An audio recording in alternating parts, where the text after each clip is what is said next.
الناو لقمان فائق سعيدة ولا حفتادو إيش لكم بس باكو إيش لك باكو مقاول بس أما إيش لا مال بيتك ما إيش فيرو إيش يقول هذا إيش من أبو ما استذكر كشم كان بشتي لا إنسان شاقي كشيء لكن فيرو إيش بس كان عندنا تو يعني أنا فيرو إيش بينا بس إيش قديم هربوا هلا قديمه بس السلبة عندك مواد نوي أو ثاني من بحاضر مثلا لو شقة بالفة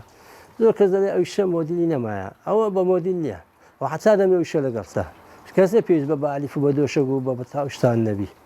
أو زعما عمل شكل كم خوش براسي عم تكمل نجوا شيء لكم مشتري خوش معي خاص دين يعني لو شقة بالفة إيش ثاني زور دينن شفت لا يسوي ده فموشي كده أصلا والسكس ده بس أنا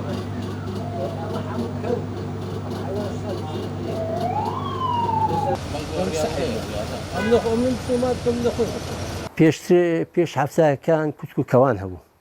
بس عمل پیرانگرام با کتکو کوان ایش نکرده بس ببینیم در خلفه کان با کتکو کوان ایش نکرد بس باش هفته کان با مچ ابو علی هبو لبغداد بریسان نکرد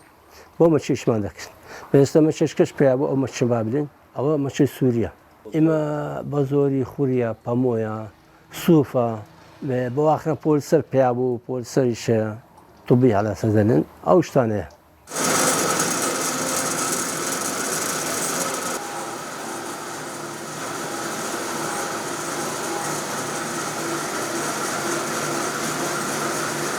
أو هي بكاراتي هي بكارناتي هم كبامو هي نوي مثلا تازة مثلا دنشدرينا صاف كرايتو بامو يومنا أو نوي دياره خوريش عن هي لا دبل حيوان كرايتو زاري برانا كراي